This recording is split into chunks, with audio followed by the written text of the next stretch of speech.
Quem vai ficar habilitado aí? Oi? Meus irmãos, nós... Calmar um pouquinho aqui. Fechar a porta aí. Nesse período da quaresma, nós estávamos... O sacerdote.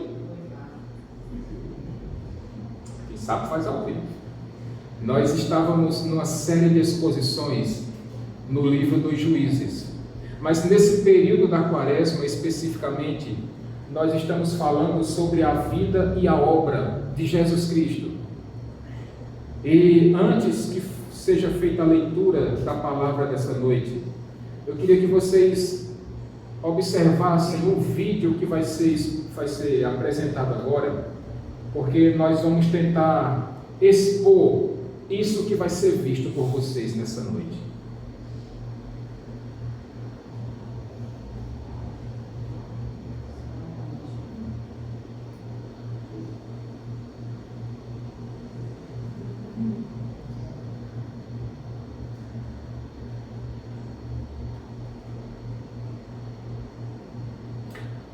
Isso que vai ser visto por vocês está contido lá no Evangelho de Mateus, capítulo 12. Se você quiser já ir abrindo a sua Bíblia, Mateus capítulo 12.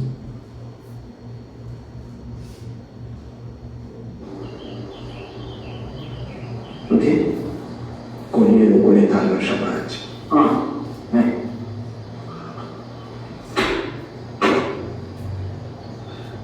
Desculpa, estou com tanta fome que esqueci que dia é.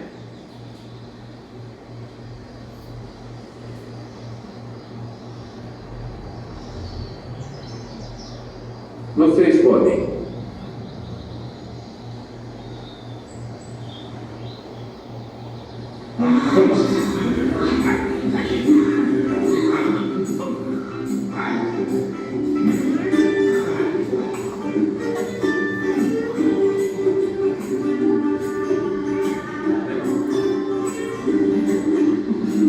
Não, se afastem. Parem agora. Vocês são bom da nossa pequena sinagoga e da Torá. Vai nos dizer seu nome, sua linhagem, sua... Primeiro você e agora seus discípulos estão fazendo o que não é permitido no sábado.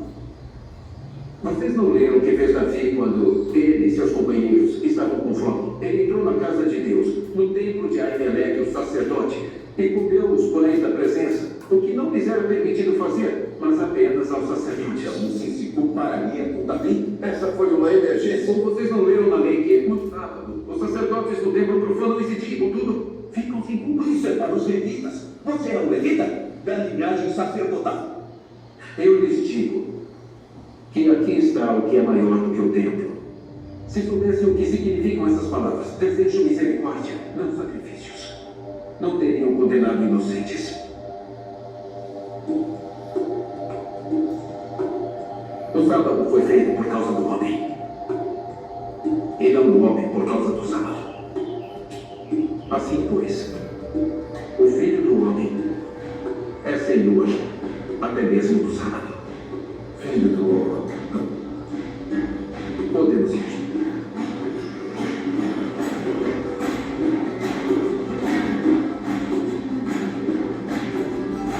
Esse título, Filho do Homem, parece incomodar muito as pessoas.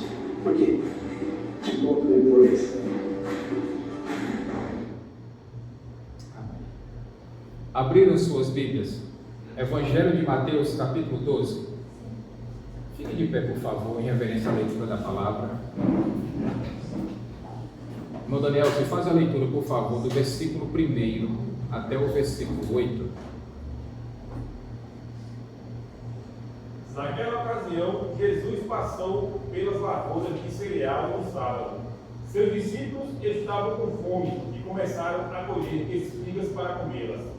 Os fariseus, vendo aquilo, lhe disseram: Olha, os seus discípulos estão fazendo o que não é permitido no sábado. Ele respondeu: Vocês não leram o que fez Davi quando ele e seus companheiros estavam com fome? Ele entrou na casa de Deus e, juntamente com os seus companheiros, comeu os pães da presença, o que não lhes era permitido fazer, mas apenas aos sacerdotes. Ou vocês vocês não leram na lei que, no sábado, os sacerdotes do templo profanaram esse dia e, contudo, ficaram sem culpa? Eu lhes digo que aqui está o que é maior do que o templo. Se vocês soubessem o que significam essas palavras, desejo misericórdia, não sacrifícios, não teriam condenado inocentes, pois o Filho do Homem é Senhor até do sábado. Deus, em nome de Jesus, quero te agradecer, minha irmã, pela maravilhosa palavra, com a qual tem nos alcançado, Pai, nos transformado a cada dia pelo poder que existe, Deus. E nessa noite, Deus, nesse momento, espero aqui, Deus, ao que for vindo da tua palavra, que possamos, Deus, continuar aqui em espírito e verdade, que buscamos, Deus, Pai, que possamos continuar, Senhor, com esse propósito, Pai, de propagar o teu evangelho. E é assim, Deus, que nós te oramos e te agradecemos em nome santo de Jesus, Senhor. Amém. Amém. Podem sentar, meus irmãos.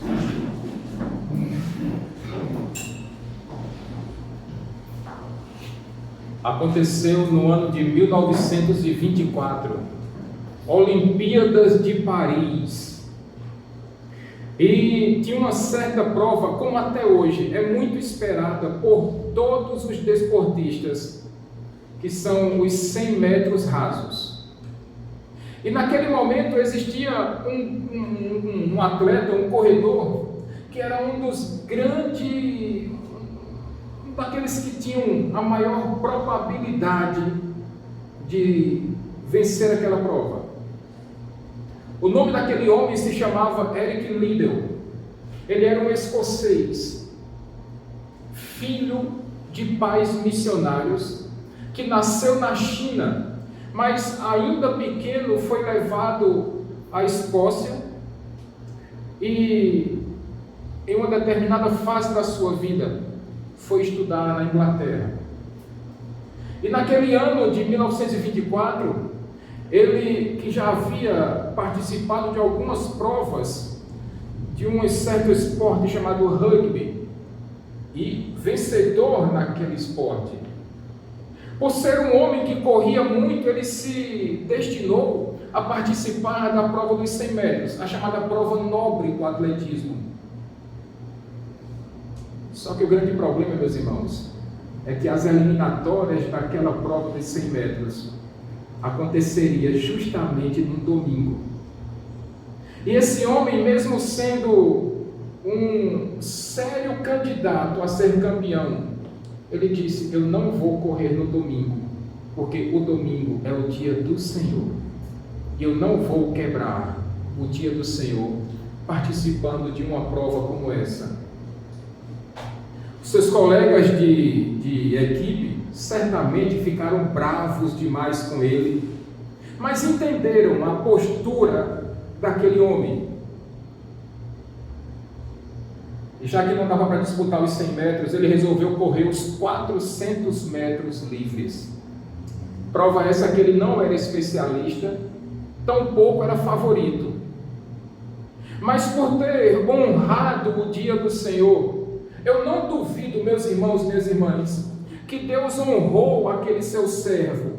E mesmo não sendo o favorito, mesmo não sendo a sua prova de predileta, ele disputou, São José, a prova dos 400 metros.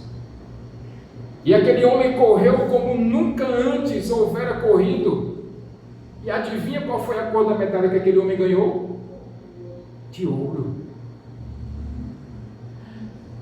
Meus irmãos, minhas irmãs, esse filme, essa história foi tão inspiradora que foi feito um filme chamado Carruagens de Fogo. Talvez alguém já tenha assistido esse filme. Se não assistiram, é um filme antigo já. Eu aconselho que assistam. Porque, meus irmãos, minhas irmãs, guardar o dia do Senhor tem sido algo cada vez mais esquecido pelos cristãos, principalmente para nós evangélicos. Eu arrisco dizer, inclusive, que a grande maioria, a maioria esmagadora dos cristãos tem relevado o dia do Senhor a um dia qualquer. Os cristãos têm usado o domingo como sendo tão somente um dia a mais na semana. E casos como esse, desse homem, desse atleta, Eric Liddell, nos instigam, meus irmãos, a que sejamos mais perseverantes, a que sejamos mais fiéis ao dia do Senhor. O dia do domingo, ele não é um dia qualquer da semana. Amém, gente? Amém. Domingo não lhe pertence. O domingo é de Deus. Nós conhecemos o quarto mandamento. Está lá em Deuteronômio capítulo 20, a partir do versículo 8. Mas os crentes têm se esquecido desse quarto mandamento e têm vivido de qualquer jeito. A ponto, meus irmãos, de muitas vezes os pastores, eu não vou só dizer de mim não, porque graças a Deus a igreja se faz presente aqui hoje. Louvado seja Deus por isso. Mas acontece que tem muitas igrejas que estão esvaziadas neste exato momento, porque tem pessoas, cristãos, que têm trocado a casa de Deus por prazeres mundanos, quer seja praia, churrasco, feijoada, shopping, piscina, divertimentos, jogo de futebol. Às vezes trocam o dia do Senhor por uma cama e dizem, meus irmãos, pasmem, é o único dia que eu tenho para descansar, eu mereço esse dia. Mas acontece, meu irmão, minha irmã, que esse dia não é seu, esse dia não lhe pertence, esse dia não está debaixo da sua vontade, da sua autoridade, porque esse dia foi separado por Deus, para que Ele, e somente Ele, seja adorado, cultuado, exaltado, engrandecido, bendito, dia de Deus. E talvez você diga, pastor, o senhor não está sendo muito exagerado, não? Um certo comentarista bíblico disse que Jesus falou uma vez sobre assassinato nos evangelhos. Ele falou, Flaviano, Lilian, 3 vezes sobre casamento nos evangelhos. Mas Jesus falou, Saulo, Rosiane, 6 vezes sobre o sábado, o Shabá, o dia do descanso. Então não, meus irmãos, não é exagero do pastor, não é preciosismo, não, muito pelo contrário, é reverência a Deus, é entendermos que esse dia está fora da nossa alçada. Esse dia não nos cabe fazermos aquilo que queremos, mas tão somente o que Deus requer de você e de mim. Então, quando nós nos deparamos com um texto como esse, ou com o vídeo que foi apresentado agora há pouco, nós observamos uma dessas situações. Jesus andando pelo caminho, e nós sabemos que Jesus sempre andava acompanhado dos seus discípulos, dos apóstolos. E no versículo 1 de Mateus, aí capítulo 12, ele vai dizer que Jesus caminhava com seus discípulos justamente no dia que era chamado o dia do Senhor. Naquele momento o sábado, para nós o domingo, daqui a pouco eu chego nisso. Mas eles estavam andando à beira do caminho e de repente eles observaram ali uma plantação de cereais. Mateus não fala que cereal é esse, Marcos capítulo 2 também não fala, Lucas capítulo 6, que são os textos paralelos, também não dizem que cereal era esse. Mas nós acreditamos, meus irmãos, pelo contexto histórico, que aquela plantação, aquele cereal específico deveria ser trigo. E muito provavelmente, entre os meses de maio e de junho, que era a época da colheita. Então aqueles homens, e Mateus foi muito feliz quando ele disse que os apóstolos estavam com fome. E isso é importante, muito importante, nós vamos ver já por quê. E de repente, a gente não sabe se havia uma passagem, ou se eles pularam algum tipo de cerca, ou se eles simplesmente entraram naquela plantação. E Lucas Lucas vai complementar isso dizendo que com as mãos eles começaram a debulhar aquelas espigas de trigo, meio que quebrando na mão e se alimentando com aquele trigo, matando a sua fome. Como eu disse a vocês agora há pouco, quem tem fome tem? Quem tem fome tem pressa, gente. Fome não espera não. Passa um dia todo trabalhando. Imagina, Ana, um dia todo dentro de um hospital, sem tempo para lanchar, sem tempo para comer, às vezes sem tempo para beber água. Imagina como é que o organismo não chega no final do dia, esgotado fisicamente, cansado demais, porque nós precisamos de alimentos para ficarmos de pé, meus irmãos. E aqueles homens não eram diferentes, aqueles homens precisavam se alimentar. Se engana quem acha que os apóstolos eram seres iluminados a ponto de quase flutuarem. Não, meus irmãos, eram homens de carne e osso, como todos nós somos, e tinham as suas necessidades, como todos nós temos. Eles precisavam comer, e com as suas mãos, eles pegaram aquelas espigas de trigo, quebraram-nas e começaram a comê-las. Só que o versículo 2 vai dizer que havia um certo grupo de homens, chamados fariseus, que eles estavam acompanhando Jesus, Diácono Marinho, Lusa, acompanhando Jesus por onde quer que ele fosse, ele e os seus discípulos. E o grande questionamento dos fariseus é que, olha, eles pareciam sombra de Jesus, ouviram tanto e não aprenderam nada, Luciana. Eles estavam lá acompanhando Jesus. Para onde Jesus ia, eles iam também. Aonde Jesus parava, eles paravam junto, olhando, procurando alguma brecha, algum motivo para tentar censurar Jesus, ou achar algum motivo para incriminá-lo de algo errado que ele cometesse.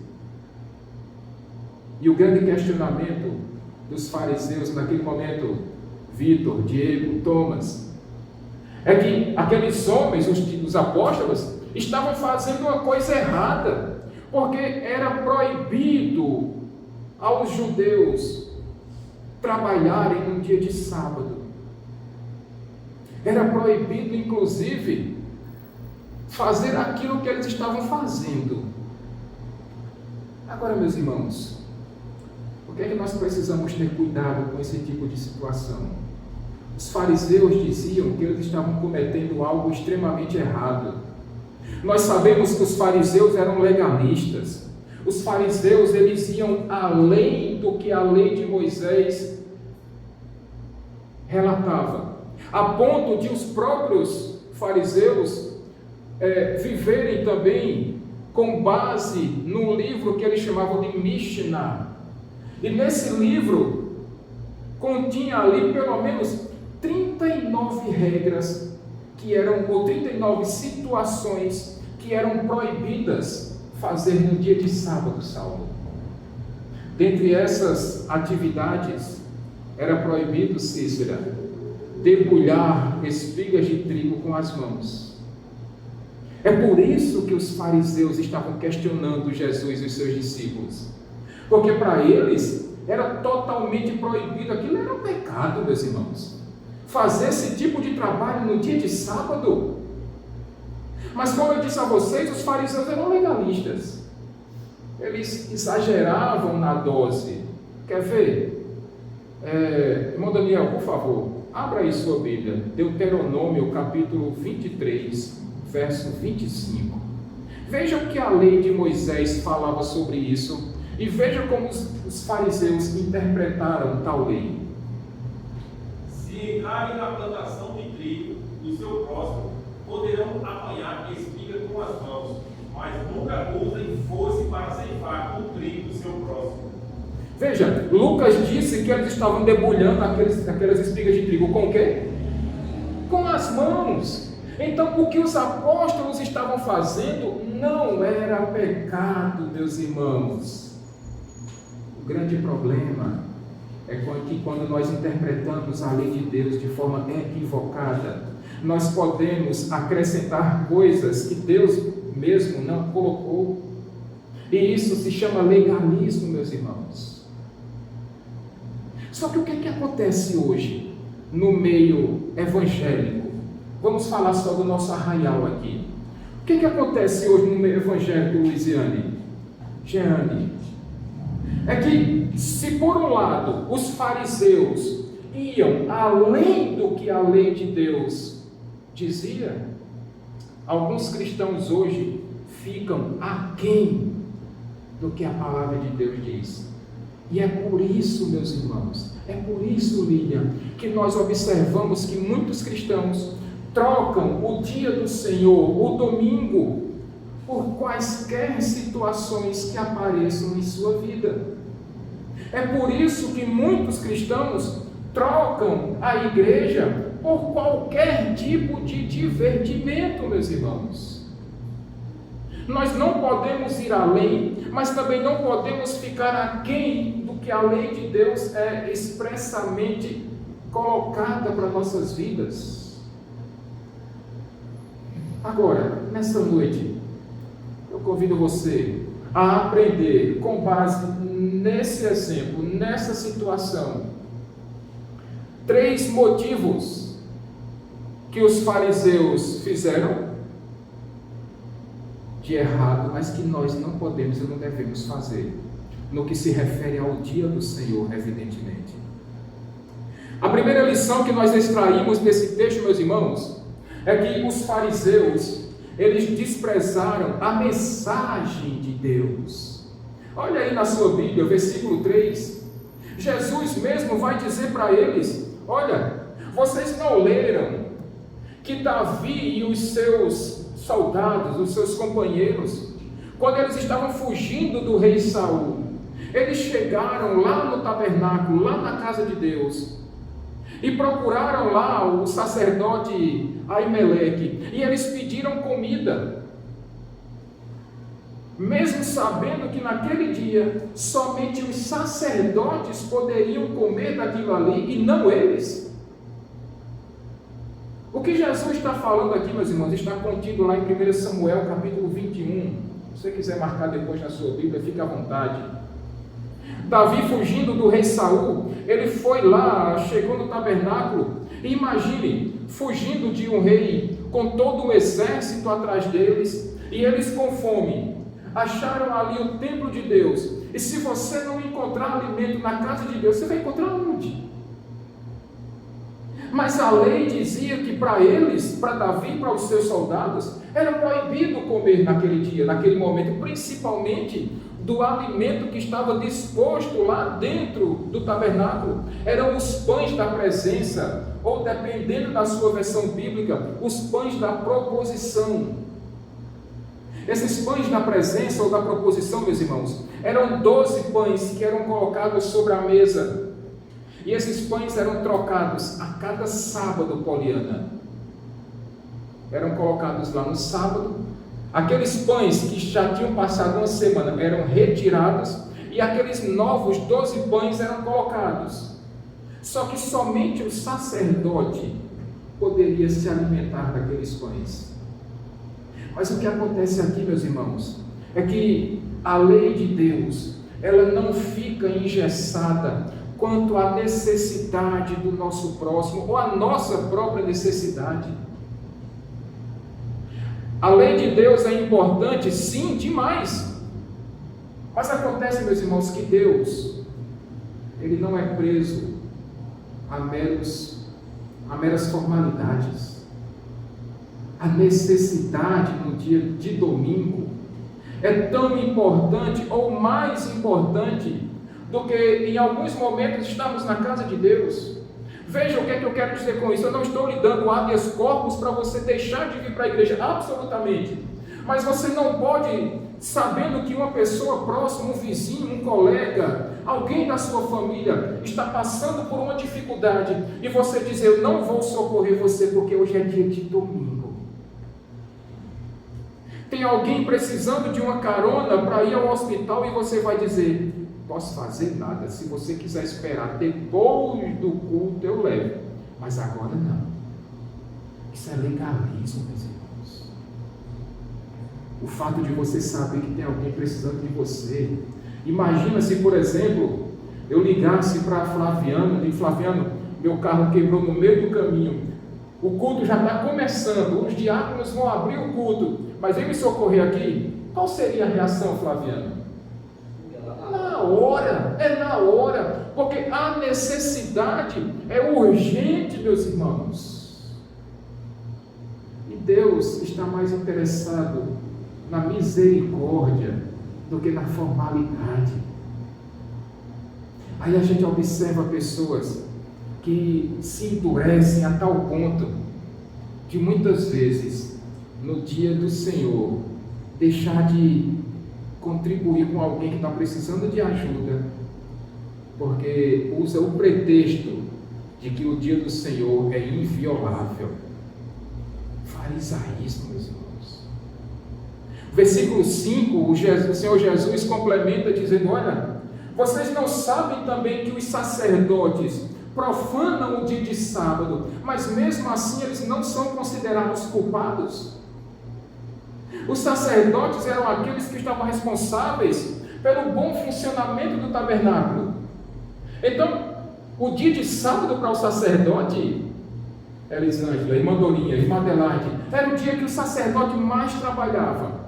Porque se durante a semana o sacerdote fazia um sacrifício, no sábado ele fazia, 2, trabalho dobrado.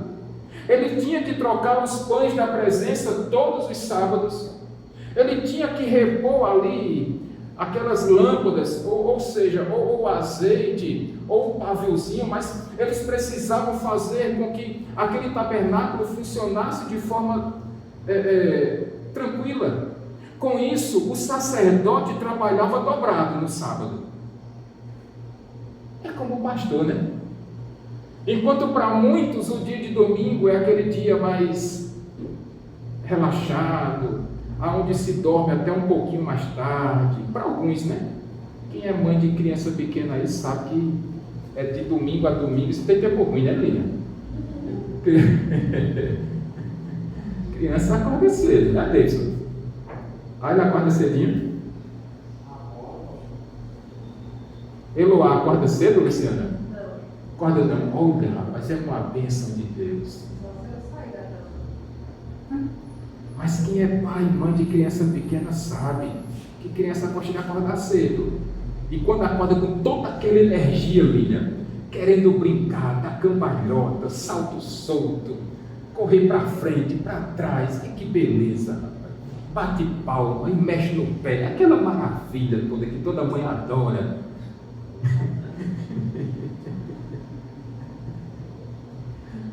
Mas os sacerdotes não eram considerados culpados por isso. Pastor, meus irmãos, o dia que mais trabalha é dia de domingo. Porque talvez alguns estejam dormindo ainda, mas 6 horas da manhã eu estou de pé lá, no escritório, estudando, complementando a aula e o culto do domingo. É no domingo também onde o pessoal do louvor trabalha mais, onde os professores também trabalham mais. Ou seja, na igreja, o dia de domingo é onde todos trabalham mais.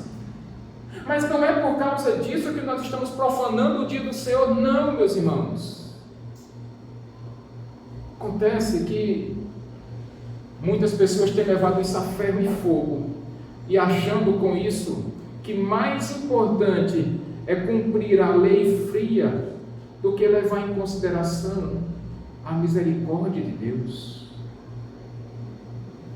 Como primeira aplicação, nesse primeiro tópico aqui, eu queria lembrar para você que o fato de ser domingo não impede de que você possa socorrer os necessitados, que você possa ajudar o seu próximo, visitar parentes que precisam da sua ajuda, sabe? Aqueles que têm os pais morando sós. Talvez o filho chega lá, dá uma ajudinha na casa da sua mãe, do seu pai, dá uma limpadinha lá, não custa nada. Pastor, eu faço isso na minha casa a semana toda, mas a tua mãe cuidou tanto de você a vida todinha, não custa nada você dar a mãozinha para ela, dá um reforçozinho lá. custa perguntar para um parente seu: você está precisando da minha ajuda? Eu estou cansado, nós estamos cansados. Mas se juntos fizermos o serviço, termina mais rápido, os dois descansam mais rápido. Ou não, meus irmãos? Sim. Custa muita coisa não. Custa muita coisa não, gente. Mas, pelo contrário, usar como desculpa: não, mas hoje é dia do Senhor, não vou nem tomar banho. Hoje é dia do Senhor, pastor, não pode trabalhar não. Não vou tomar nem banho. Vou passar nem desodorante. Chegue bem perto de mim, em nome de Jesus, vá para lá. Veja, meus irmãos, que nós podemos profanar o dia do Senhor, até mesmo usando como pretexto estarmos fidedignos à palavra de Deus. Amém, gente? Amém. Mas os fariseus desprezaram também o segundo ensinamento aqui. Eles desprezaram a misericórdia de Deus, meus irmãos. Olha aí para a sua Bíblia, versículo 7. Jesus olha para aqueles fariseus e disse: olha, eu queria muito que vocês entendessem o que foi dito. Quero misericórdia e não sacrifícios. Porque se vocês entendessem o significado dessa frase, vocês não estariam condenando inocentes. O que os fariseus estavam agindo, meus irmãos, era agindo com misericórdia zero. Condenar pessoas que estavam com fome comendo era o mesmo que dizer: eu não me importo com a vida de vocês, eu prefiro ser um legalista do que amar o meu próximo. E veja que o que os fariseus estão fazendo aqui, meus irmãos, é totalmente equivocado, porque na lei de Moisés está descrita lá a chamada lei da respigadura. Sabe o que é isso? É que aqueles que estavam colhendo aquelas lavouras, aquilo que caísse no chão precisava ficar lá. Sabe por quê? Porque os órfãos, as viúvas, os estrangeiros e todos aqueles necessitados poderiam pegar daquilo que caía no chão e se alimentarem. Deus sempre foi preocupado com aqueles necessitados, meus irmãos. Um grande exemplo disso foi Ruth. Ruth foi com a sua sogra Noemi, e no momento de grande dificuldade, de grande problema financeiro, Ruth chegou num certo campo de um certo homem chamado Boaz, que posteriormente se tornou seu esposo. E ela começou a colher daquilo que caía no chão, aquilo que ficava nas bordas das plantações, também era indicado para que se deixasse lá, para que os necessitados pegassem. E o que os apóstolos de Jesus estão fazendo, meus irmãos, é exatamente isso. Eles não estão quebrando a lei de Deus, eles estão tão somente matando a sua fome. Mas para os fariseus, misericórdia não era opção naquele momento. Nós conhecemos as práticas deles, nós sabemos o que eles faziam. O que me preocupa mais, meus irmãos, é o que nós estamos fazendo, agindo sem misericórdia, não nos preocupando com o nosso próximo, olhando somente para o nosso umbigo. E quando eu chamei a igreja para nós participarmos, para nós juntos participarmos dessa ação social aqui no nosso bairro, alimentando moradores de rua, é tão somente cumprindo a vontade de Deus, meus irmãos, é agindo com misericórdia, é sendo generosos com aqueles mais necessitados. Porque se agirmos como os fariseus, nós não estamos demonstrando que aprendemos o que é ser um cristão de verdade.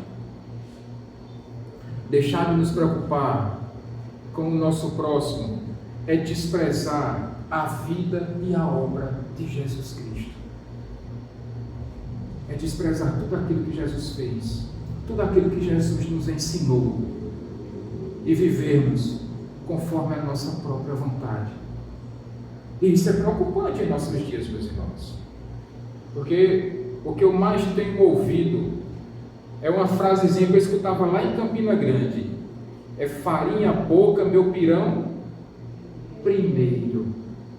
As pessoas olhando para si, e somente para si, e se esquecendo que as outras pessoas também têm necessidades. Olha só, Lena, é saber que se nós temos o suficiente para nós e para ajudarmos alguém, por que não faremos isso? Será que somos tão egoístas, meus irmãos, a ponto de não conseguirmos nos compadecer da necessidade do nosso próximo? Nós vimos domingo passado que um leproso se aproximou de Jesus, e Jesus, que é rico em misericórdia e compaixão, foi ao encontro daquele homem e atendeu às necessidades daquele leproso. Jesus tocou naquele homem quando ninguém tocaria nele. Jesus o acolheu quando ninguém queria contato com aquele homem. E se nós, que nos apresentamos como discípulos de Cristo, não fizermos o mesmo, nós estamos dizendo: Senhor, a tua vontade não é prevalecente sobre a minha vida. A tua vontade não é superior à minha. Portanto, que venha o meu reino, que seja feita a minha vontade. Portanto, meus irmãos, segunda coisa que os fariseus erraram e que eu e você não podemos no dia do Senhor é deixarmos de agirmos com misericórdia para com o nosso próximo. E uma última coisa que os fariseus equivocadamente cometeram e nós não podemos cometer é que simplesmente, meus irmãos, entre aspas, eles desprezaram o Messias. Quem estava na frente deles não era um homem qualquer, não era um profeta qualquer, não era um adivinhador, não era um curandeiro. Quem estava na frente dos fariseus era o Messias. Olha aí para a sua Bíblia, versículo 6. Jesus vai dizer: eu lhes digo que aqui está o que é maior do que o templo. Nós estamos nas quintas-feiras expondo o Sermão do Monte. E o que Jesus está fazendo ali é corrigindo a interpretação errada dos fariseus, dos escribas, sobre a lei de Deus, sobre a lei de Moisés. E todas as vezes que Jesus corrige aqueles ensinamentos, ele disse: vocês ouviram, eu porém lhes digo. Vocês ouviram, eu porém lhes digo. E olha aí no versículo 6, Jesus dizendo: pois eu lhes digo, aqui está quem é maior do que o templo. O que Jesus está fazendo, meus irmãos, é puxando para si uma responsabilidade ou uma realidade que os fariseus não queriam e não entenderam, de que eles estavam na frente daquele que era o Criador de todas as coisas, o Senhor do universo, o Rei da glória, o Deus encarnado, a segunda pessoa da Trindade, o Deus Filho. E quando Jesus disse: pois eu lhes digo, aqui está o que é maior do que o templo, Jesus está dizendo para os fariseus: olha, vocês estão mais preocupados com aquilo que funciona dentro do templo, com as leis que são apresentadas dentro do templo, mas eu estou dizendo a vocês que tudo isso que vocês estão dizendo aí, tudo isso que vocês estão praticando acerca do templo, das coisas do templo, isso são apenas sombras do que eu sou. O tabernáculo naquela época simbolizava a presença de Deus no meio do seu povo. Depois do tabernáculo veio o templo, e do mesmo jeito, esse templo, assim como o tabernáculo que foi construído com mãos humanas, Jesus está dizendo, tudo isso, incluindo seus objetos e seus sacrifícios, estão apontando para mim, porque eu sou maior do que o templo. Em certo momento Jesus disse: olha, destruam esse templo e em 3 dias eu o reconstruirei. Jesus não estava falando daquele templo lá que foi reformado por Herodes, não. Jesus estava falando dele próprio, do corpo dele, acerca da sua morte e ressurreição. Matem-me e em 3 dias eu ressuscitarei. Em outras palavras, destruam esse templo e em 3 dias eu o reconstruirei. Porque Jesus é maior do que o templo. Aliás, Jesus é o templo de Deus. Meus irmãos, nós não precisamos dessas 4 paredes aqui para cultuarmos a Deus. Porque a igreja somos nós quando estamos reunidos. Estamos aqui sim, graças a Deus, com comodidade, com conforto e segurança. Mas se não tivéssemos esse espaço e ficássemos embaixo de uma jaqueira, ou debaixo de um limoeiro, ou de uma mangabeira, como nós estávamos lá no retiro, mas se estivermos reunidos, nós somos igreja, meus irmãos. Nós somos igreja. Nós somos o corpo de Cristo. Não precisamos de espaços físicos para adorarmos a Deus.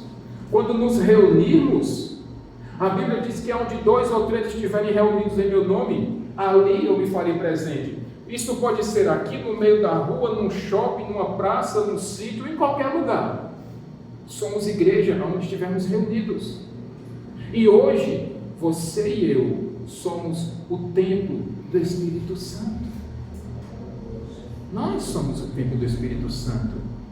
Então, quando Jesus, ele puxa para si, eu sou maior do que o templo, ele está derrubando, meus irmãos, toda aquela formalidade dos fariseus. Mas finalmente no versículo 8, Jesus vai dizer: o Filho do Homem é o Senhor do sábado. Esse título, Filho do Homem, somente Jesus usa para ele próprio. Ele vai extrair isso lá do livro do profeta Daniel, quando Daniel tem aquela visão do templo do trono de Deus, e ele vê o Filho do Homem se aproximando de Deus, e ele sabe que aquele Filho do Homem é o Filho de Deus. E quando Jesus está dizendo aqui, eu, o Filho do Homem, ele está dizendo, eu sou o Deus encarnado, 100% Deus e 100% homem. Portanto, com a autoridade de Deus, a autoridade divina que eu tenho, eu afirmo a vocês que eu sou o Senhor do sábado. Marcos, inclusive, complementa essa frase dizendo que, olha, o sábado foi feito por causa do homem, e não o homem por causa do sábado. E o que nós precisamos entender aqui, meus irmãos, é que na antiga aliança, aquelas pessoas trabalhavam 6 dias, mas o 7º dia era o do descanso, o do Shabá. Só que quando nós olhamos nas Escrituras, quando o 7º dia foi criado, o homem já estava lá, meus irmãos. O homem foi criado no 6º dia. Portanto, o sábado foi feito para o homem, porque o homem já estava lá. O homem já havia sido criado por Deus. Adão e Eva já estavam lá no 6º dia, criados por Deus. Portanto, o 7º dia veio depois. E o que Jesus está dizendo aqui, com toda a autoridade divina que ele tem, sendo Deus, ele está afirmando para os fariseus e ensinando para você e para mim essa noite: olha, se na antiga aliança vocês trabalhavam 6 dias e o 7º dia era de descanso, agora eu estou invertendo isso, ou melhor, eu estou dando a interpretação correta. O primeiro dia da semana não é mais o sábado, é o domingo. Por quê? Porque foi nesse dia que Jesus Cristo ressuscitou para nós cristãos. Um historiador romano chega a dizer, inclusive, que lá no 1º século, quando chegava no domingo pela manhã, ele observava os cristãos se acordando logo cedo e começando a cantar louvores, porque o dia de domingo se tornou o dia de adoração a Deus.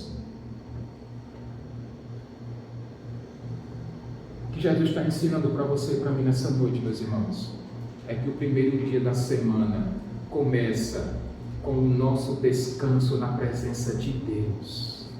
É o nosso domingo, o domingo que Deus arrogou para Ele, o domingo que Deus separou para Ele, para que Ele seja adorado, para que Ele seja reverenciado, para que Ele seja cultuado. E depois de nós estarmos no domingo na casa de Deus, aí nós teremos toda uma semana produtiva para praticarmos as nossas boas obras e em tudo que fizermos glorificarmos o nome de Deus. Essa é a interpretação correta do domingo, nosso domingo.